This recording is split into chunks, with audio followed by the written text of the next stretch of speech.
नमस्कार, आप देख रहे हैं रणक्षेत्र और मैं हूं आपके साथ शिवम दत्त मेहता। चलिए आज के बड़े मुद्दे की शुरुआत करते हैं। मुद्दा किसानों से जुड़ा हुआ ही है। किसान आंदोलन शुरू तो हो ही चुका है। दिल्ली चलो की अपील के बाद 13 फरवरी को बड़ी संख्या में किसान जो हैं शंभू और खानौरी सीमा पर पहुंच गए थे। वहां से उन्हें हरियाणा प्रशासन आगे जाने से रोक रहा है। किसान मजदूर संघ समिति और भारतीय किसान यूनियन के नेतृत्व में पंजाब के किसान संगठनों के एक गुट ने केंद्र सरकार के खिलाफ दिल्ली चलो का आह्वान किया। किसानों की मांगों में फसलों के लिए न्यूनतम समर्थन मूल्य की कानूनी गारंटी, स्वामीनाथन आयोग की रिपोर्ट को लागू करना और भाजपा नेता से कथित तौर पर मारे गए 4 सिख किसानों को न्याय देना और अन्य मांगे भी शामिल हैं। पिछली बार की तरह इस बार भी राकेश टिकैत बढ़ चढ़कर इस आंदोलन के सपोर्ट में खड़े नजर आ रहे हैं। पंजाब के किसानों के आंदोलन के समर्थन में शामली में भारतीय किसान यूनियन ने महापंचायत का आयोजन किया। महापंचायत में पहुंचे बाकी राष्ट्रीय प्रवक्ता और संयुक्त किसान मोर्चा नेता राकेश टिकैत ने कहा कि सरकार सिर्फ किसानों की बात करती है लेकिन किसानों के लिए कुछ नहीं करती है। साथ ही यहां तक कह दिया कि जो भी सरकार की नीतियों का विरोध करता है उसे खालिस्तानी, आतंकवादी या नक्सली बताकर जनता में उसके प्रति नफरत फैला दी जाती है। पहले इस बयान को आप सुनिए।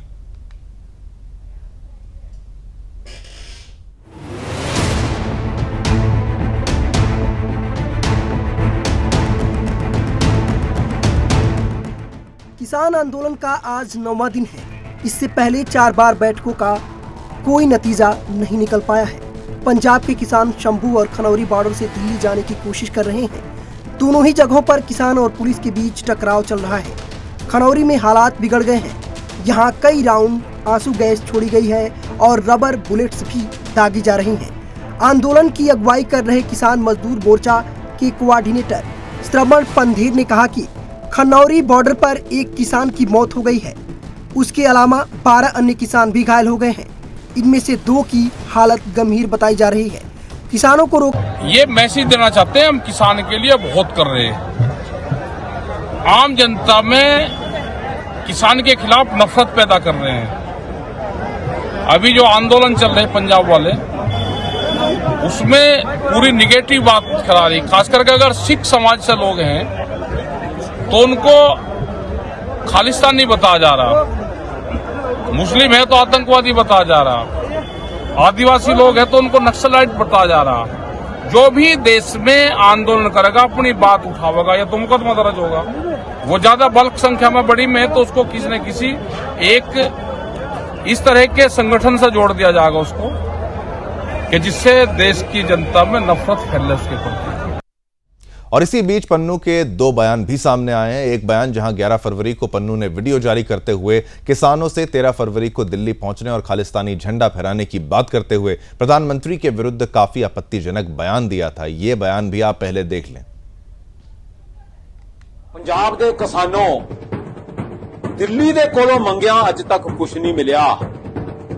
फसलां तुहाडियां, जमीनां तुहाडियां ते काबज है हिंदुस्तान दी हिंदू हुकूमत दिल्ली तो चलदी। दिल्ली मलनी पैनी है पंजाब दे किसानों ते नौजवानों, दिल्ली मलनी पैनी है। 13 फरवरी नूं दिल्ली फतेह करो, मंग नहीं करो, मल्लो दिल्ली। इस मोदी दी हिक ते ला दो खालिस्तान दे झंडे। इस मोदी दे घर दे उत्ते खालिस्तान झंडे लगा दो ते दिल्ली फतेह दा ऐलान करो। वहीं दूसरे बयान में पन्नू ने कहा कि भारतीय गोली से बचने के लिए हथियार उठा लो। पाकिस्तान के पास करतारपुर सीमा पर हथियार मौजूद हैं। पन्नू के पहले बयान के ठीक 2 दिन बाद यानी 13 फरवरी को किसानों का दिल्ली चलो आंदोलन शुरू हो गया। इन्हीं बातों पर चर्चा करेंगे। हमारे साथ पैनल में एक्सपर्ट्स भी जुड़ेंगे, मगर हम बात करेंगे केवल और केवल किसानों के हित की। ये जो भड़काऊ बयान देते हैं, इनको उनकी बयानबाजी तक हमें सीमित करने का प्रयास करना है और एकजुट रह के बात करनी, क्योंकि किसान केवल भारतीय ही हैं। अगर वो मांग कर भी रहे हैं, उनकी मांगों को विस्तार से देखेंगे। एक छोटी सी रिपोर्ट देखिए, मामले की गंभीरता को समझिए।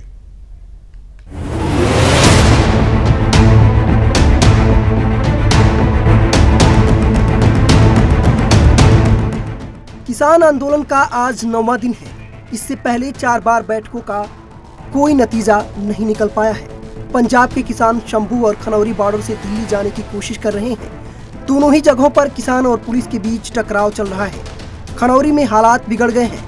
यहाँ कई राउंड आंसू गैस छोड़ी गई है और रबर बुलेट्स भी दागी जा रही हैं। आंदोलन की अगुवाई कर रहे किसान मजदूर मोर्चा के कोऑर्डिनेटर श्रवण पंधेर ने कहा कि खनौरी बॉर्डर पर एक किसान की मौत हो गई है। उसके अलावा 12 अन्य किसान भी घायल हो गए हैं। इनमें से 2 की हालत गंभीर बताई जा रही है। किसानों को रोकने के लिए पुलिस कई बार ड्रोन से आंसू गैस छोड़ चुकी है। बचने के लिए किसानों ने स्पेशल मास्क, गीली बोरियां और चश्मे पहने हुए हैं। साउंड कैनन से निपटने के लिए किसान स्पेशल ईयरबड्स लेकर आए हैं। एमएसपी यानी न्यूनतम समर्थन मूल्य पर कानूनी गारंटी की मांग कर रहे किसान आज यानी बुधवार को फिर से दिल्ली कूच कर रहे हैं। सरकार संग 4 दौर की बातचीत बेनतीजा हो चुकी है। फिलहाल हजारों किसान दिल्ली से करीब 200 किलोमीटर दूर पंजाब हरियाणा के बीच शंभू बॉर्डर पर डटे हैं। इस बीच सरकार ने अनुमान लगाया है कि 1200 ट्रैक्टर ट्रॉलियां, 300 कारें और 10 मिनी बसों के साथ छोटे वाहनों के साथ लगभग 14,000 लोग पंजाब हरियाणा सीमा पर इकट्ठा हुए हैं। हालांकि उन्हें रोकने के लिए प्रशासन भी पूरी तरह से मुस्तैद है। हरियाणा में ही नहीं बल्कि दिल्ली की सीमाओं को भी छावनी में तब्दील कर दिया गया है। दिल्ली पुलिस ने किसानों के कूच को लेकर चप्पे चप्पे पर पहरेदारी कर रखी है। किसानों के आज बुधवार को दिल्ली मार्च के बीच केंद्रीय कृषि मंत्री अर्जुन मुंडा ने किसानों से शांति बनाए रखने की अपील की है। Bureau report, Sudarshan news.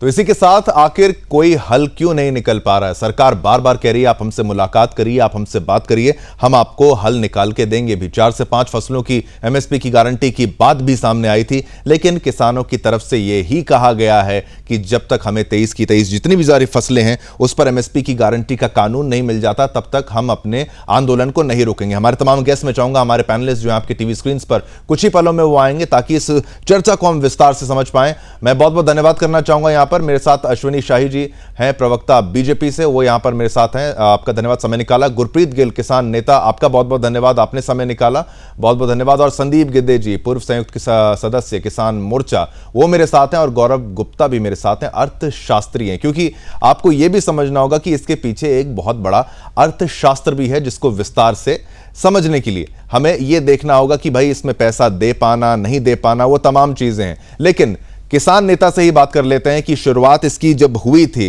अब कहां तक किस स्टेज पर पहुंच चुकी है और किसान से बात जिस तरीके से सरकार कर रही है क्या किसान संतुष्ट हो पा रहे हैं? गुरप्रीत गिल जी, आपसे अगर मैं यह सवाल पूछूं, अगर आप फ्लेक्सिबल होंगे तो क्या सरकार आपकी मांगों को पूरा कर पाएगी? क्या कोई फ्लेक्सिबल अप्रोच के बारे में भी क्या विचार किया जा रहा है? लगातार बैठकें की जा रही हैं और वो अच्छा तरीका है बात को सुलझाने का। क्या अब कोई फ्लेक्सिबल अप्रोच की तरफ किसान यूनियन जो किसान आंदोलनकारी हैं वो बढ़ेंगे या फिर नहीं, हमें जो एमएसपी की गारंटी चाहिए वो हमें चाहिए?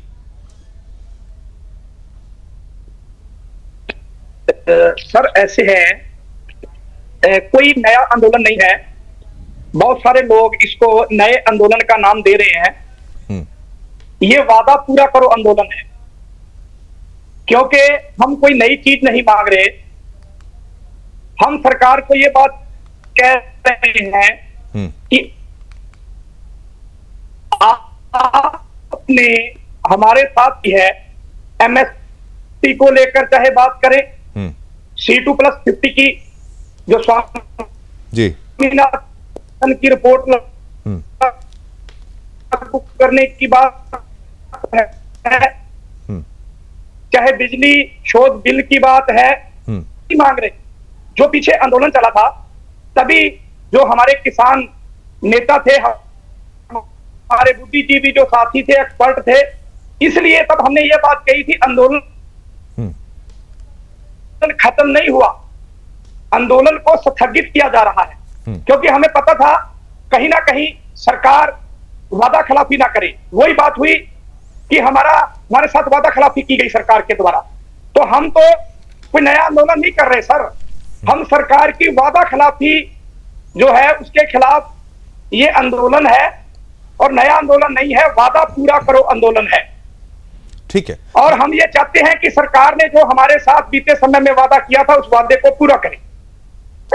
नहीं, बिल्कुल आपको आंदोलन करने का हक भी है, ये हर भारतीय को हक है बिल्कुल, लेकिन जिस तरीके से कोर्ट की तरफ से भी ये कहा जा रहा है ट्रैक्टर ट्रॉलियों का इस्तेमाल करके इतनी भारी संख्या में वहां पर पहुंचना, और साथ ही साथ ये पोकलेन मशीन की बात की जाए और इस तरीके की क्रेनों का, बुलडोजर, इन सामानों का इस्तेमाल करना, ये कहीं ना कहीं आंदोलन को थोड़ा उग्र बनाने की दिशा में ले जाता है, और इसी से बचने का हमें प्रयास करना चाहिए। क्योंकि देखिए, पुलिस भी आपकी है, फौज भी आपकी है, आप ही की प्रोटेक्शन के लिए वहां पर खड़े हैं, कोई इसको हाईजैक ना कर ले, ये मेरा सवाल है। यही पूरा मुद्दा फंस रहा है, वरना बातचीत में तो आप कोई भी अपनी बात रखिए। इसका जवाब। I respect your sentiments. मैं आपकी भावनाओं की कदर करता हूं कि आपने देश को जोड़ने की बात कही, लेकिन कहीं ना कहीं जो राजनीतिक दल हैं, मेरे साथी गौरव गुप्ता जी भी जुड़े हुए हैं, संदीप जी भी हैं, कल भी डिबेट हुई थी, अश्विनी जी भी जुड़े हुए हैं, चलो सरकार की तरफ से हैं, बीजेपी की तरफ से, तो चर्चा का विषय है। जो आप बात कह रहे हो ट्रैक्टरों की बात है, तो देखो, जो किसान है, किसान के पास उसका ट्रैक्टर है, तो उसने कहीं जाना है, वो तो घर से अगर कहीं छोटे मोटे शहर में अपने खेत खलिहान से जुड़ी कोई चीज लेने जाता है तो वहां भी ट्रैक्टर पे जाता है, मोटरसाइकिल पे जाता है, उसके पास जो उसकी गाड़ी है, चाहे बड़ी है चाहे छोटी है, उस पे जाता है, उन्हीं साधनों के ऊपर गया है। लेकिन जो पोकलैंड की आप बात कर रहे हो, पोकलैंड आने की जरूरत क्यों पड़ी? देखिए, किसानों ने आपकी आवाज नहीं कह रहे, एक बार आपकी आवाज कटी थी। पोकलेन वाले पे आपकी एक लाइन, आपकी पोकलेन पे एक लाइन ले लेते हैं, आपकी आवाज बीच बीच में कट रही है, पोकलेन पे फिर से बोलिए। हाँ जी, मैं बताता हूं आपको कि सरकार जो है, सरकार ने रोड जाम करे हैं, पोकलेने जो वहां पे लाई गई, वो कहीं ना कहीं इस तरीके से लाई गई थी कि कोई हमारा ट्रैक्टर ट्रॉली बन जाता है, तो लेकिन अगर सरकार हमें देखो, कोर्ट ने भी ये बात कही है कि सरकार को रोड जाम करने का कोई अधिकार नहीं है, शांतिपूर्ण तरीके से किसान अपना प्रोटेस्ट कर सकता है। दूसरी बात, हेलो, हाँ बोलते रहिए, आपको हम मौका दे रहे हैं पूरा, आप बोलिए, अपना बात कंप्लीट करिए, अपनी बात को जल्दी से। जी सर, जो पोकलैंड वाली बात है, जो बैरिकेड, जो इतने बड़े बड़े पत्थर जो लगाए गए हैं, हाँ, उन पत्थरों को शांतिपूर्ण तरीके से साइड करने के लिए कोई फर्स्ट एड के लिए आपका कोई चीज, चाहे ट्रैक्टर है, वो तो सारे खेत के औजार हैं, कोई वो अलग से कोई औजार नहीं है। नहीं, बट ठीक है, पर इतनी ज्यादा संख्या में आप वहां से अगर पैदल मार्च भी निकाला जाता या फिर उसको किसी वाहन के जरिए वहां पर लाया जाता, वो भी एक दलील दी जा रही है। लेकिन संदीप गिद्धे जी, आपसे मैं अगर ये सवाल पूछूं, ये पूरा आंदोलन जिस तरीके से आप इसको देख रहे हैं, मांगे, इस मांगों के बीच में किसानों के हित की कई बातें हैं जो खो जाती हैं। किसानों की अगर बात करूं, पंजाब की स्पेसिफिकली बात की जाए, एमएसपी, क्या एमएसपी ही एकमात्र सहारा रहेगा? क्या एमएसपी पर ही अर्थशास्त्र पूरा चलता रहेगा? गिद्धे जी, पहले आपसे लेते हैं, आपका राय। पहले मैं गुरप्रीत जी को कुछ करेक्शन करना चाहूंगा।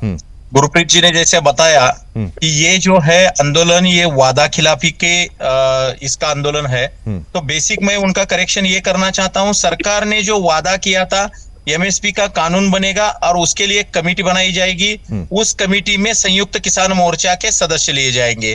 अभी प्रॉब्लम ये हुआ, सरकार ने कमेटी तो बनाई, लेकिन संयुक्त किसान मोर्चा जो पूरा, मतलब अभी जो गैर राजनीतिक है, वो दर्शनपाल जी, राजेवाल जी, वो प्लस गुरनाम सिंह चंडूनी जी, युद्धवीर सिंह जी, राकेश टिकैत जी, इन लोगों को मिलके पूरा संयुक्त किसान मोर्चा था।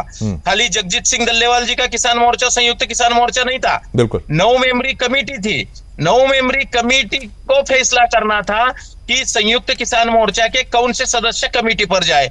अभी तक संयुक्त किसान मोर्चा के सदस्य की लिस्ट जो है वो सरकार को मिली नहीं है। तो ये हुआ कि ये जो कमेटी में संयुक्त किसान मोर्चा के सदस्य ही नहीं है, तो कमेटी का काम जो है, आगे बढ़ना है नहीं बढ़ना है, उसके ऊपर काम कौन करेगा? दूसरी बात यह है कि जो वादा खिलाफी, वादा तो किया था संयुक्त किसान मोर्चा के साथ में, वो संयुक्त किसान मोर्चा के अभी 3 से 4 टुकड़े हो गए हैं। उसमें से आधे लोग चुनाव लड़के पंजाब में उन्होंने राजनीतिक जमीन खोजने की कोशिश की, किसी की डिपॉजिट वहां पे। नहीं गुरप्रीत जी, भाषा किसकी बोल रहे हैं, वो फैक्ट बोल रहे हैं, उनकी बात कंप्लीट होने दीजिए। सुन चुका हूं मैं, आपको खाली जवाब दे रहा हूं कि देखिए, आपको करेक्शन कर रहा हूं, उसमें से आधे लोगों ने चुनाव लड़ा, चुनाव लड़ने के बाद अगर उनके साथ में आम किसान होता, संयुक्त किसान मोर्चा का 2020 का आंदोलन चल रहा होता, उस टाइम में उनके पीछे अगर आम किसान होता तो उनमें से कम एक सदस्य तो विधायक बन पाता। सभी के डिपॉजिट जब तो हो गए 1000-2000 वोटों के, इसमें ही इनकी पारी पूरी सिमट गई है। तो इसका मतलब इनके पीछे आम किसान कहीं पे भी नहीं है। दूसरी बात यह है कि इसको जो पूरा संयुक्त किसान मोर्चा के अभी 3-4 टुकड़े हैं। राकेश टिकैत जी अलग बयान दे रहे हैं, गुरनाम सिंह चंदूनी जी अलग बयान दे रहे हैं, राजेवाल जी अलग बयान दे रहे हैं, दर्शन पाल जी ग्रामीण भारत बंद, वो ग्रामीण भारत बंद सक्सेस नहीं हुआ, और वहां पे जगजीत सिंह डल्लेवाल जी जो है वो डटे हैं। जो गैर राजनीतिक रवैया है उनका, वो अपने विद्यार्थी राजनीति से इसमें है, एक्टिविस्ट है और लड़ रहे लोगों के लिए। लेकिन अभी उसमें बहुत सारे अर्बन नक्सलाइट के मूवमेंट्स जो है वो सक्रिय हो चुके हैं। कांग्रेस जो है अपनी राजनीतिक जमीन खोजने के लिए उसमें अपना हवा दे रही है। उसके साथ साथ में आपने देखा कुछ खालिस्तानी मूवमेंट्स के झंडे जो है वो भी वहां पे लगे हुए हैं।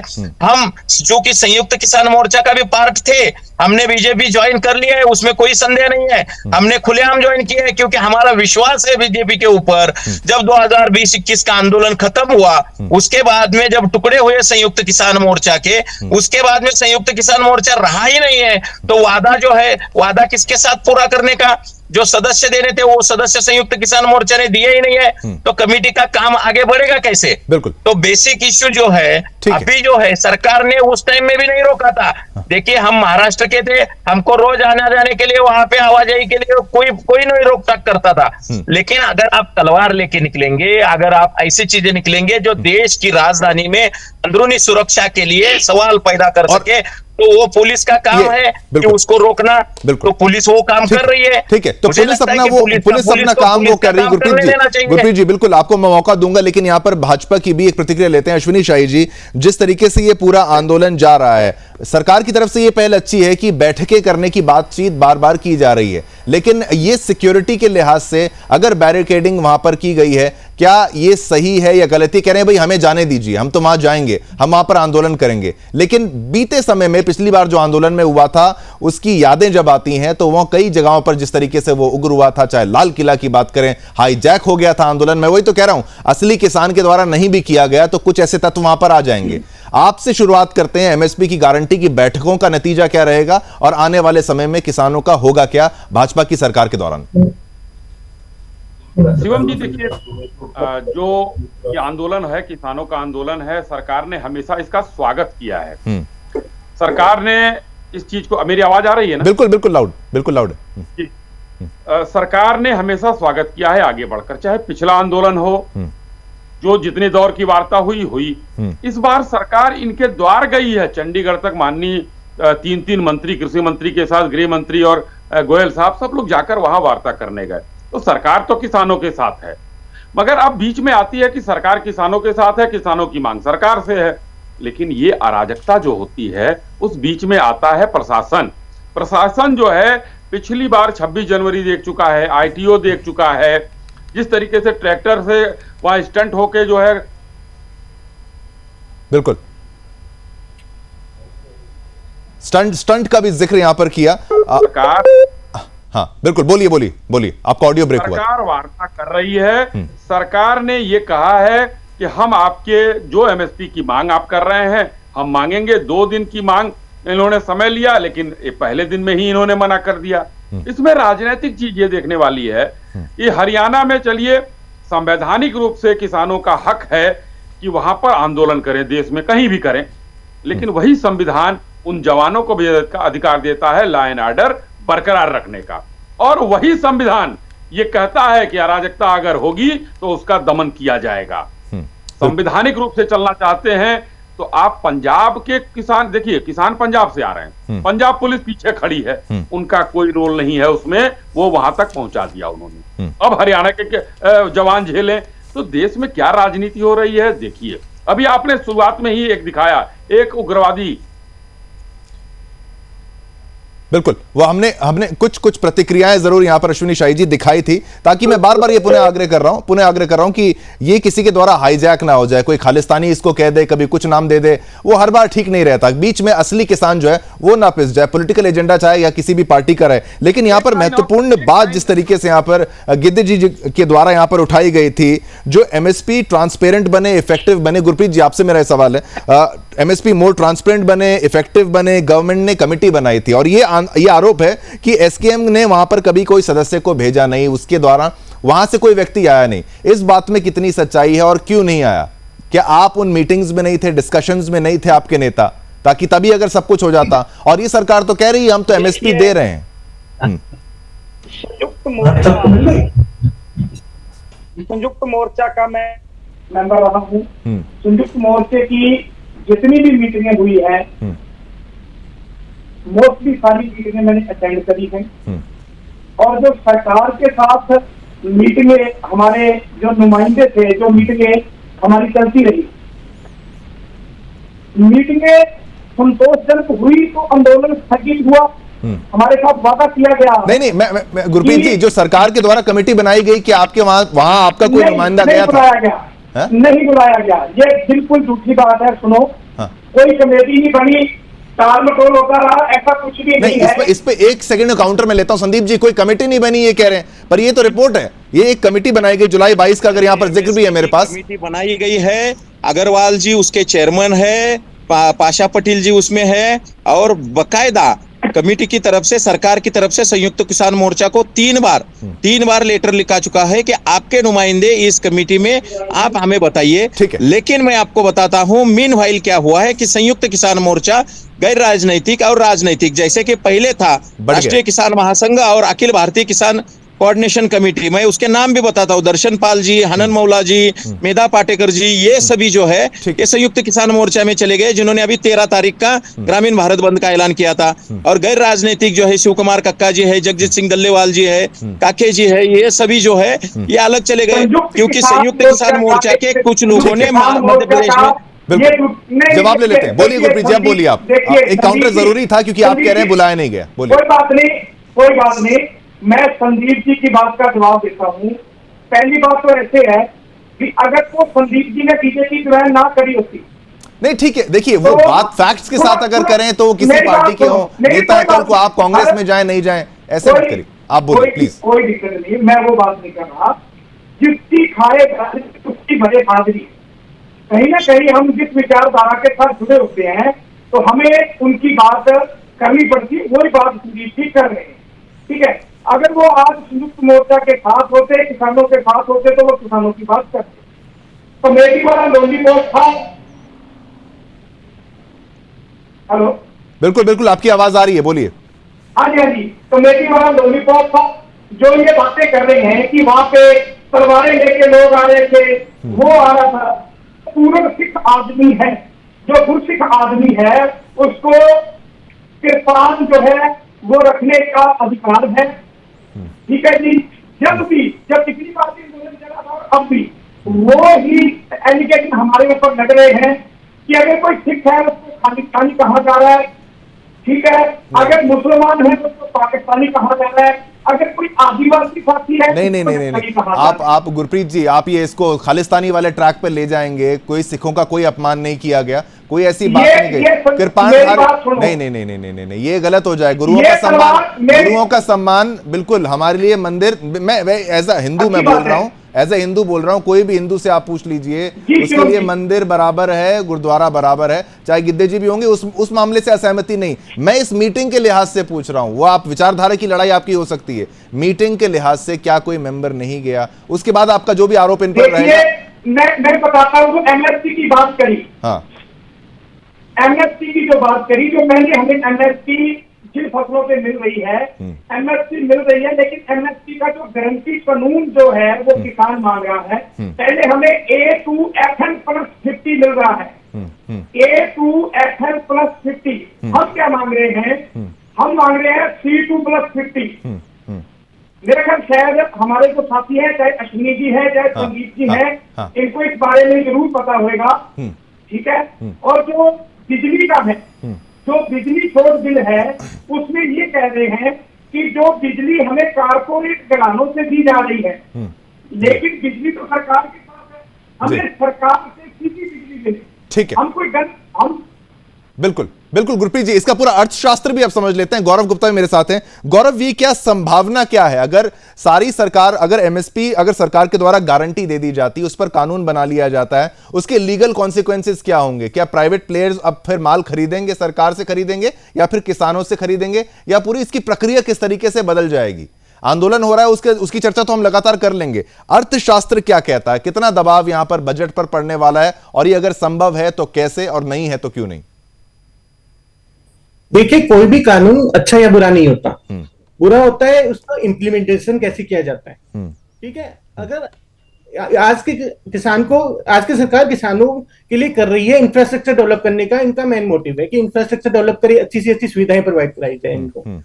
अगर ये कानून है, हो सकता है कि इसमें कुछ लिखा हो, लेकिन इसकी इम्प्लीमेंटेशन कैसे होगी वो डिपेंड करता है। आज के किसान को सरकार के ऊपर विश्वास करना होगा, कि ट्रस्ट करना होगा। संदीप जी, आप पर आएंगे बस इनका कंप्लीट होने के बाद। जी बोलिए गौरव जी। आप हमारी जो भी चीजें हैं, इस कानून का इम्प्लीमेंटेशन अच्छे से होगा। जो प्राइवेट प्लेयर्स आएंगे, जो इस कानून के से प्राइवेट प्लेयर्स आएंगे, उससे अच्छा बेनिफिट मिलेगा उनको, ना कि वो होगा जो भंडारण की।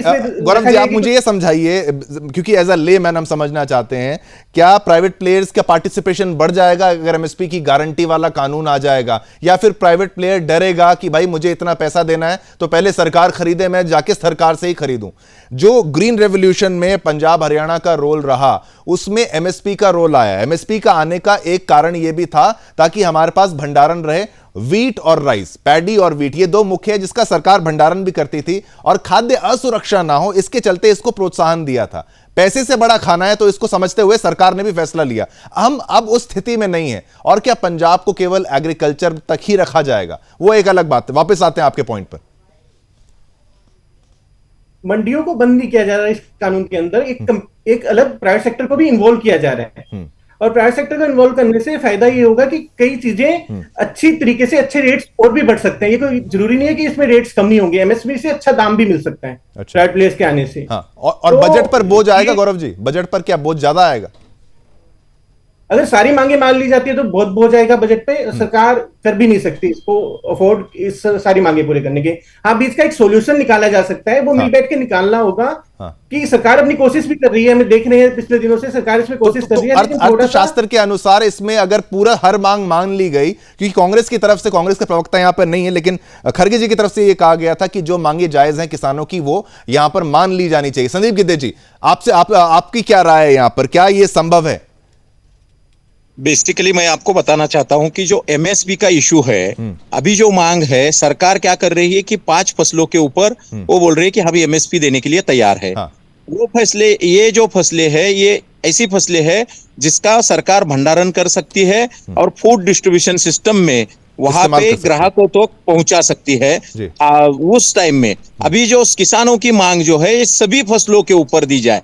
सभी फसलों में ये बोलते हैं कि 27 फसलें भी नहीं है, कि उसमें वेजिटेबल्स का और फ्रूट्स का जो है अभी तक उन्होंने क्लियर नहीं किया है। 27 फसलें पर भी अगर एमएसपी दे दिया है तो ये क्या इश्यू है, मैं बताता हूं आपको। फॉर एग्जाम्पल, कोई भी एक चीज ले लीजिए, महाराष्ट्र में अभी तूर है, तूर का जो है, तूर अभी एमएसपी के ऊपर हमको रेट मिल रहा है। मान लो 5,000 रुपए एमएसपी का भाव है, उसके ऊपर हमको मिल रहा है 9,000, 9,500, 10,000 रुपए तक। जी, आपको प्राइवेट में मिल रहा है ये रेट? आप कह रहे हैं प्राइवेट में रेट मिल रहा है?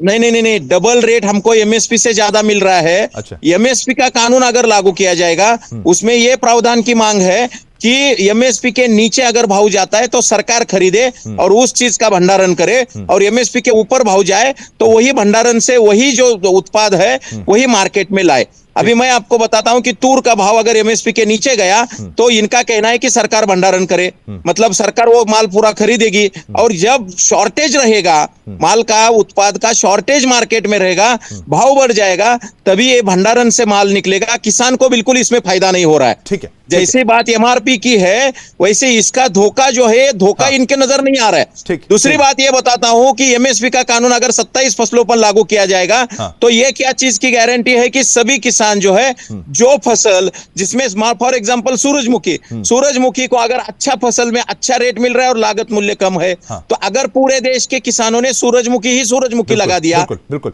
वो कहां से आएगी, वैलिड पॉइंट है, कहां से इसीलिए आएगा, गुरप्रीत जी, कहां से आएगी, दाल कहां से आएगी, समय थोड़ा बांट के चलना होगा। कौन लेगा? संदीप जी बिल्कुल आपका पॉइंट है, वैलिड है, क्योंकि आप एक किसान है, ज्यादा बेहतर यहां पर प्रश्न भी पूछ पा रहे हैं। गुरप्रीत जी, ये भी एक समस्या थी सरकार के द्वारा या फिर एक्सपर्ट्स के द्वारा कि अगर एक फसल पर बहुत अच्छी एमएसपी है, क्या वहां पर डाइवर्ट नहीं हो जाएगा हर कोई? अगर मान लीजिए सूरजमुखी है या फिर कोई है, मान लीजिए यहां पर एक ही बहुत अच्छा क्रॉप है, वहां पर अच्छा मिलने लगा, पूरी हर कोई अगर वही उगाने लग गया तो फिर उस पर भी तो कोई कानून होना चाहिए। हाँ गुरप्रीत जी, आपकी आवाज यहां पर म्यूट है क्या? आपकी आवाज म्यूट है क्या? इस बात पे बात हुई थी कल। बोलिए सही आवाज आ रही है सर? आवाज आ रही है, बोलिए, समय कम है, बोलिए। कल भी इस बात पे बात हुई थी, अगर हम मक्का की बात करें या हम दलहन की बात करें, चाहे हम सरसों की बात करें जी, हमारे देश के अंदर जी, हर स्टेट के अंदर, यहां तक कि हर स्टेट के अंदर जो जिले भी है ना, कई जगह पे तो जिलों के अंदर भी एनवायरनमेंट चेंज हो जाता है सर।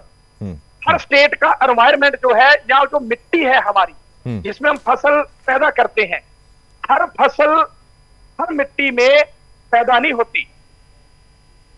ठीक, मैं इनकी बात का संदीप जी की बात ठीक है, तो आप कह रहे हैं कि भाई वो ये पॉसिबल ही नहीं है कि हर जगह एक ही तरीके की यहाँ पर जो चीजें लगाई जाए। ठीक है, हमारे देश की रचना ही ऐसी है कि कोस कोस पे बदले पानी, 4 कोस पे बदले वानी। लेकिन हमारे देश की है, कोस कोस पे यहाँ पे पानी बदल जाता है। लेकिन आपको ये पता है क्या कि स्ट्रॉबेरी हमारे यहाँ पे ये भी एक सवाल था अश्विनी शाही जी आपसे, मैं अगर 10 सेकंड काउंट कर लेता, लेकिन समय का अभाव है, मैं ये कहना चाहूंगा भी खेती चल करना चालू किए महाराष्ट्र में। बिल्कुल संदीप जी, गुरप्रीत जी, आप सभी का मैं धन्यवाद तो करूंगा, लेकिन ये भी चीजें हैं कि पंजाब में आखिर अगर किसानों की हित की बात की जा रही है तो वहां वाटर लेवल भी डाउन जा रहा है, वहां पर एग्रीकल्चर पर डिपेंडेंस जा रही है, पर कैपिटा इनकम अगर डाउन हो रही है, एजुकेशन के मामले में कहां है नहीं है, ये सारे मामले, इससे भी तो किसानों का हित जुड़ा है। मैं चाहता था ये और फैक्ट्स पे बातचीत की जाए, लेकिन इसको बहुत ही मेंटेन रखने का प्रयास हमने किया। आप सभी का मैं बहुत बहुत धन्यवाद करना चाहूंगा। संदीप गिद्दे जी, गुरप्रीत जी आपका, अश्विनी जी आपका, गौरव जी आपका बहुत बहुत धन्यवाद। कल फिर अगर प्रयास करेंगे, ये मुद्दा दोबारा आता है तो दोबारा इस पर चर्चा की जाएगी और बेहतर ढंग से समझा जाएगा। और हम चाहते हैं कि भाई एक सॉल्यूशन निकले, बच्चों के एग्जाम भी चल रहे हैं, ऐसा आंदोलन इस समय ना हो तो बेहतर है, अगर इसको टाल दिया जाए तो भी बेहतर है। सरकार अगर बात कर रहे हैं, किसान बात करें, जल्दी बात करें और इसको खत्म करें। एग्जाम्स बच्चों के जल्दी ठीक से निकलने चाहिए और आम जनता को भी इससे परेशानी ना हो, और किसानों के हम साथ ही हैं। इसी के साथ मुझे यानी शिवम दत्त मेहता को आगे दीजिए, कल फिर एक नए बड़े मुद्दे के साथ आपके समक्ष पेश हो जाऊंगा। जय हिंद।